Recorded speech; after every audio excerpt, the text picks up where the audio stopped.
آپ نے فرمایا کہ لوگوں ہمارے درمیان اور یہود و نصارہ کے درمیان فرق جو ہے وہ سحری کا ہے. ان کا روزہ ایسا ہے کہ وہ سحری نہیں کرتے، لیکن ہمارے ہاں سحری کرنا یہودیوں سے فرق کرتا ہے، لہذا سحری ضرور کرنا. کیونکہ آقا کریم صلی اللہ تعالی علیہ وسلم اس زمانے کو بھی جانتے تھے کہ یہ وہ زمانہ ہے کہ جس کے اندر لوگ رات کو ساری رات ہوٹلوں پہ گزاریں گے اور وہ باہر کے کھانے کھا کے آ کے سو جائیں گے، اور پھر جب سو جائیں گے تو جی کوئی نہیں، سحری تو کی ہوئی ہے، ضرورت کوئی نہیں ہے. تو فرمایا نہ سحری نہیں چھوڑنی. اور پھر لوگ کہتے ہیں چلیں سحری کر لیتے ہیں، 12 بجے سحری کی نیت سے سحری کر لیں. آپ نے اس سے بھی منع کیا ہے، نہیں، راتی 12 بجے سحری نہیں کر لینی، سحری کے اوقات میں سحری کرنی ہے. اور پھر رمضان المبارک کی راتوں میں ساری رات جاگنا بہتر ہے، لیکن رات کا کچھ حصہ سو لینا زیادہ افضل ہے. کیونکہ جب سو کے اللہ کے حضور اٹھنے کے لیے تم آنکھ کھولو گے اور پھر جب سحری کھاؤ گے تو اس کا لطف ہی اور ہوگا، اور تمہارے اندر ایک خواہش ہوگی کہ نہیں یار میں نے روزہ نہیں چھوڑنا، اور پھر سحری بھی کرنی ہے، پھر نماز فجر بھی پڑھنی ہے، پھر قرآن کی تلاوت بھی کرنی ہے، پھر سارا دن اپنے روزے کی حفاظت بھی کرنی ہے، تو اس کا لطف اور ہوگا. آقا کریم صلی اللہ تعالی علیہ وسلم نے فرمایا سحری نہ چھوڑنا، کہ سحری کے اندر برکت رکھی گئی ہے. سحری کا جو کھانا ہے اس میں برکت رکھی گئی ہے، سحری نہ چھوڑو، سحری کا کھانا نہ چھوڑو. دیکھیں کتنا خوش قسمت بندہ ہے، کھا روٹی رہا ہے لیکن ثواب لکھا جا رہا ہے. لیکن رات کو جو آپ وہ کھائیں گے نا، وہ پیزے برگر، اور آپ جناب رات کو ہوٹلوں کے کھانے کھا کے آ کے سو جائیں گے، اس میں برکت بھی نہیں ہوگی اور ثواب بھی کوئی نہیں ہوگا.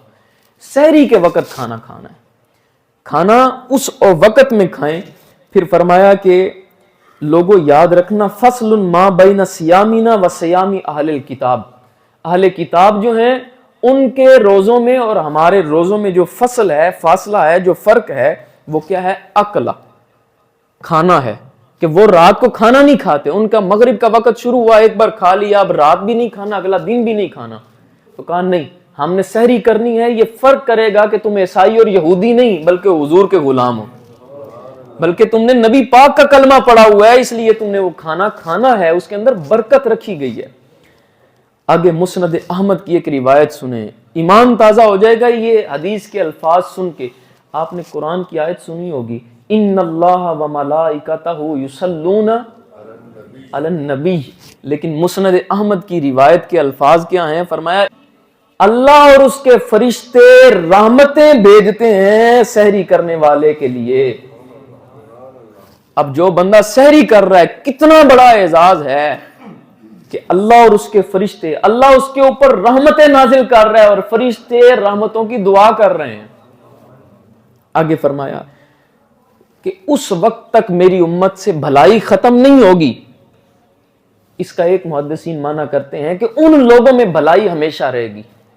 لا یزال الناس بخیر، لوگ اس وقت تک بھلائی سے محروم نہیں ہوں گے، خیر سے محروم نہیں ہوں گے، کہ جب تک وہ سحری کرنے میں تاخیر اور افطار کرنے میں جلدی کرتے رہیں گے، اللہ ان کے اندر بھلائی رکھے گا اور ان کو بھلائیوں سے نوازتا رہے گا.